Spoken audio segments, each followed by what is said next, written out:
Ladies and gentlemen, please welcome creative director and writer, Kinvara Balfour. Yeah, that's good. We like that. Good evening, everybody. Bonsoir tout le monde. Thank you all for coming. My name is Kinvara Balfour, and I'm here with three fantastic gentlemen. I'm looking very much forward to speaking with them further.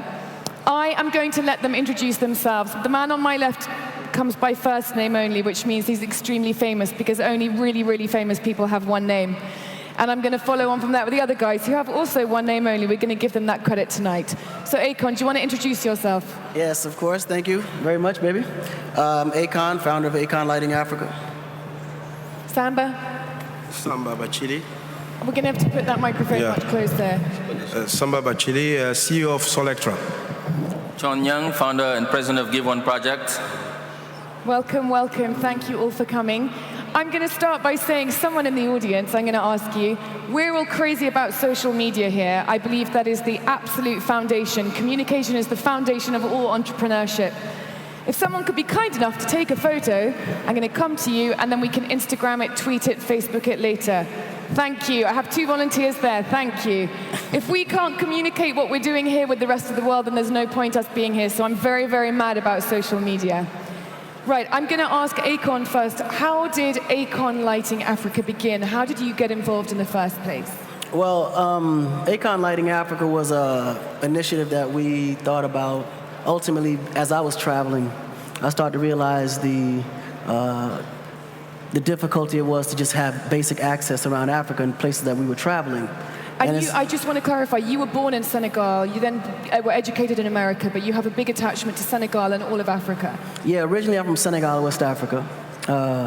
Both my mom and my dad was born in Kaula. I went to school in the US, right. But then every summer vacation I would go back home to Senegal. Right. Mm-hmm. So you were traveling around Africa and you realized in the remote and rural areas that they had much less than everyone had in America. No, clearly. And you know, of course, me being African and living in the US and being accustomed to that lifestyle, when I go back home, I was expecting that same lifestyle and I wasn't getting it. And then I started to realize just how many people out there had lack of access. You know, the energy poverty there was just too much for someone not to do anything. Right. And that's what motivated me to be a part of it. And when you called it Akon Lighting Africa, your aim is to light or to electrify 1 million homes in remote and rural Africa by the end of this year.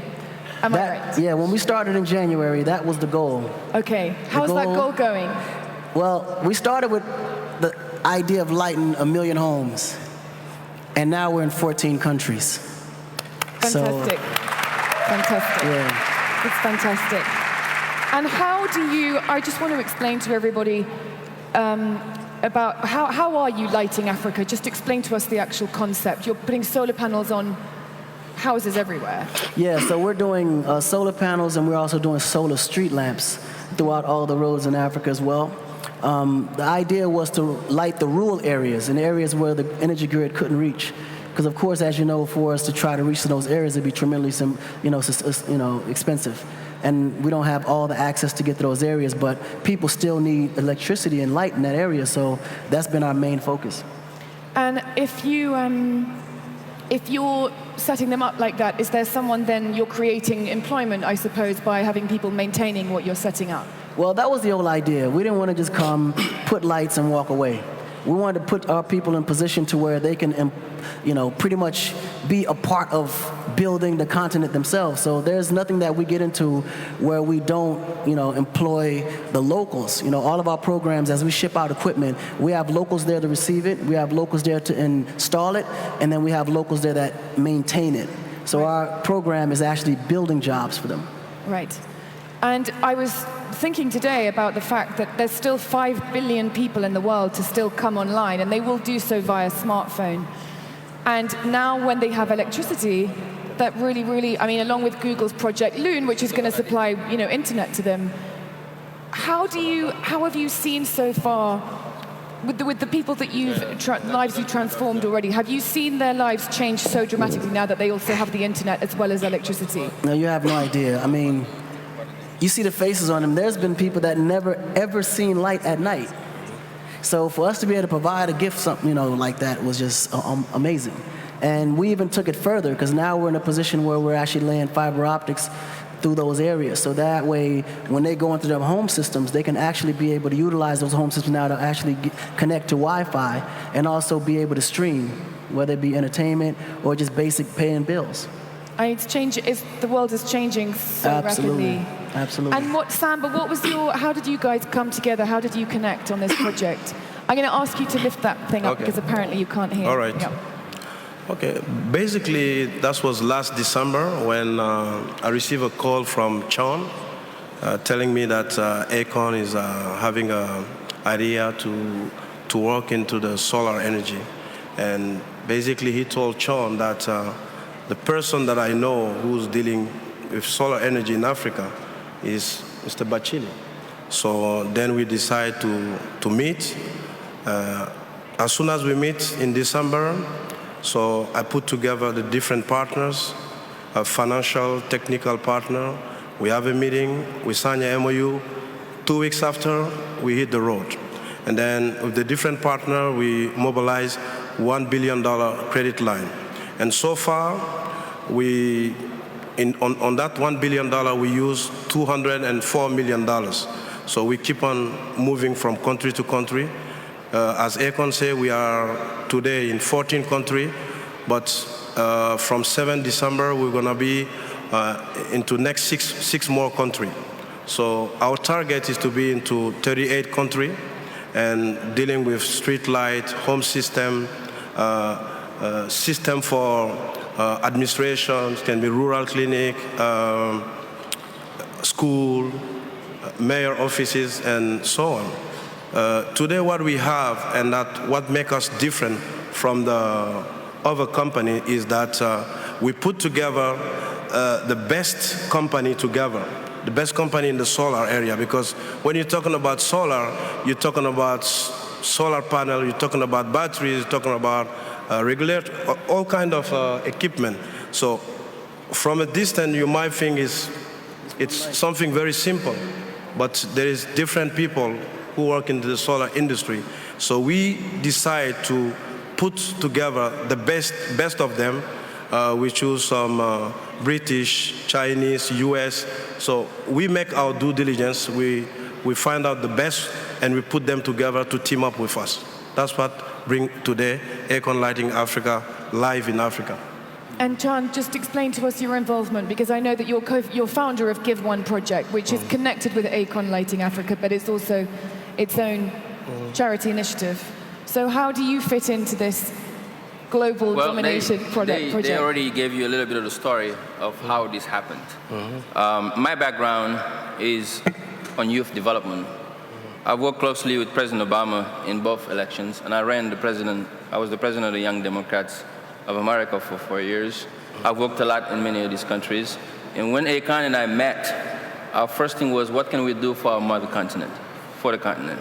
And he has a lot of ideas for Africa, but he saw that we cannot do none of those projects without energy, because the fundamental thing is energy. And me, coming from the youth side, we know that the future of this continent is not going to happen if we don't focus on the future itself of the continent, which is the young people of Africa. So the part that I bring in is the organizing the young people into what we're doing. As Samba just mentioned, in everything we're installing in the continent, we make sure that the pieces that we put into place, all of the solar panels that we're bringing in, are installed by young people. First, that create jobs in Africa, but also behind that, we create system where young people in the rural areas will be able to maintain those systems. Because a lot of times people come and put solar energy, solar panels around the continent, and they leave. A year later, they're all out of power, and nobody come to fix it. We thought about that, and we know we have to empower our young people to stay in the rural areas. If you come to a city like Dakar, Senegal is 11 million people. Dakar has 6 million out of that, because everybody coming to Dakar to look for jobs. And we know that if we focus on job creation on young people, then we can start focusing on educating our people. Because when we're educating the people, now they can think about competing not only nationally, or continental-wise, but internationally. Now we can talk about growth. And in that side, I bring in what Give One Project is doing, which is both of them are in the board members and ambassadors of the organization. We are in 22 countries across the world, here in Africa in 14 countries. In all of those countries, we set up incubator programs where we work with governments, public-private partnerships. Here in Morocco, we have an office here in Casablanca in partnership with Capital Consulting. And here what we're doing is training young people so they can come from the idea to the business. Because many times young people have ideas, they don't know how to develop it into a business. But then it's not enough to just develop it to a business plan. Then when people like Samba come in that end, to help them into structuring the financing. Then from there they can start, like they're doing in Silicon Valley. We can do it here in Africa, because if you come to Dakar, our offices are 24-hour offices. And we have, this past year, trained more than 600 young entrepreneurs. And our goal is to make sure we create that landfill in the continent of young entrepreneurs, because you cannot develop this continent until we create that middle class of young entrepreneurs. How do you select the young entrepreneurs that you want to help with the incubation program? That is a great question. What we do, for example, in one country, in Senegal, we do a tour around the country with our team, and we hold competitions, business competitions, just like American Idols. You have a minute, 30 seconds to pitch your business. like Dragon's Den. You got it. That? And then when you get picked, you got to incubate for 3 months. After 3 months, we bring angel investors, and they listen to them, again, to pitch their business, and they get to invest. And then we work with funds, government funds, and private business owners, where they come in and also try to invest in those companies. And that's what we're doing around the continent, and so far it's working pretty well, and we want to do it all around the continent. What I wanted to point out was that Akon Lighting Africa specifically is not a charity. This isn't a charity needing money. This is a business initiative, but what you're asking people for is to go and help with the infrastructure of Africa. You're saying Africa is open for business. Yes. Well, why are you guys lighting Africa? How did you get that job? Was it just being entrepreneurial? Well, it was the idea of taking the best of what we felt that we bring and combining it to create something that can make a difference. Okay. And I think the biggest message, love you too, brother. You know, absolutely. My man. Yeah. Okay, by the way, we only have 1 minute left. We have so much. We're going to have time for questions. But anyway, oh no, we have a bit more time. Yes. Well, see, because the whole idea is promoting the belief and the unity. And I'm, you know, as an African, I always felt our biggest and our weakest link was the unity between us. Right. We was always in such competition with each other that we didn't realize that your gift combined with my gift can create gifts for others. And then before you know it, we all can benefit from it. So what we're doing is setting an example. Okay. I can go off and do my thing and be good, and be successful, be rich, have fun. Samba can do the same thing, Chon can do the same thing, but we bring more to the overall picture, tomorrow's future in Africa when we come together and create opportunities like this. Great, great. You are a musician at the first point. How has this work affected how you work in that industry? Has it changed? When you say you've seen all these people for the first time that never saw electricity at night, it must have changed so many people's lives. How has that changed you as an artist? Well, it changed my way of thinking. You know, in the beginning, my goal was to just create #1 hits on the charts and be famous. Which you've done very well, I have to tell you. Thank you very much. Yeah. Ultimately, I started to realize my purpose. You know, like, God didn't put me in front of 1 billion people to sing songs for girls to shake their ass. And no, but it's serious. I believe, ultimately, you know, my granddad told me that life is like a hotel room. We're just passing through. And when you come to this earth, you want to leave your stamp in a way that people will remember. There has to be a legacy, that there was a purpose for you to stamp on this earth. Like, it's a blessing to be here, to be breathing this air, to do what we do. So ultimately, the whole idea is to leave something behind that helps and benefits human race in general.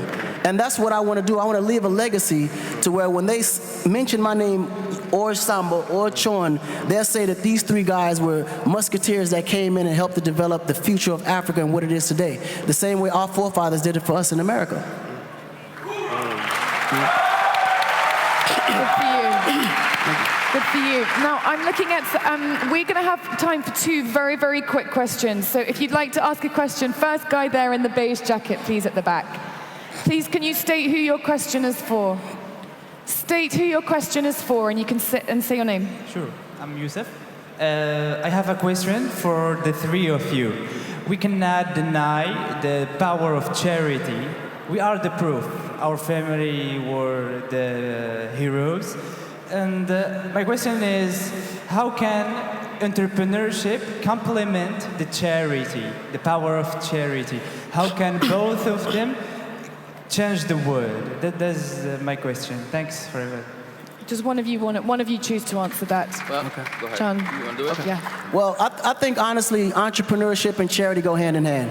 You know, any successful man, you know, if Allah give you the wish and gives you the gift to be able to be successful, that same success should be given back so others can have the opportunity to have the same opportunity.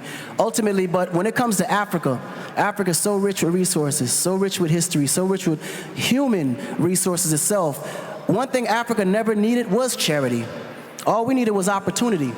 And that's something that we have to provide for each other, because if you just provide basic jobs, that alone is enough to get people out of hunger, get people out of in the need of wanting, because now as a man you can fulfill those needs to be able to successfully, you know, take care of your family and grow that confidence to be able to do more things in your life, because now you have access to things that you never had before. So the idea is not more to give, it's more to give them the knowledge to be able to give to themselves, to be able to give to others. Ultimately, I think without charity, Africa would be in a better place. We have to get the charity mind out of our system.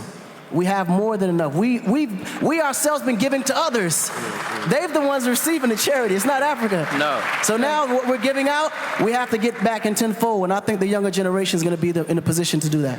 Especially And now they have just to add to what Khan was saying, the example of business we're doing, that's what Africa needs, social entrepreneurship. Because everything we're doing with Akon Lighting Africa is changing lives every single day. But it's also helping people to be financially independent, to do their own things. Exactly. He's very right. In that Africa, we're in the point today, AIDS can't do anything for us anymore. What we need is to create that middle class of Africans who can help themselves to create their own wealth, to help themselves to create their own opportunities. And that way, together, we can build the continent. We've run out of time, so I'm going to just say, I said we could have two questions. Let's have one more question really, really quickly. One more question. Lady, the lady there. Thank you. And then it has to be quick. Hello, my name is Ume Memberi. I'm from the Scale Business School. Could you speak up? Yes, my name is Ume Memberi. I'm from the Scale Business School of Rabat. And I'm really fascinated how Akon Lighting Africa have brought 1 million light to 1 million households in over 20 countries. And as a Moroccan citizen, I would like to acknowledge you that in Morocco we suffer as well from an energy crisis and the lack of electricity in many rural areas. And I have one single question for you, Mr. Akon. Will you bring Akon Lighting Africa to Morocco? Thank you. Yes.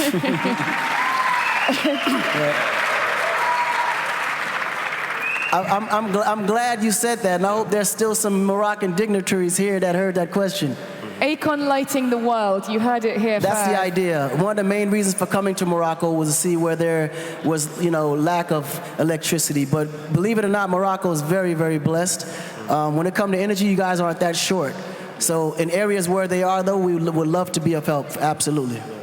Okay, well, we're going to have to wrap up. Thank you so much, Akon, Samba, and Tian. Thank you so much for joining us today. Thank you all for being here. You. Thank you. Absolutely. Thank you very much.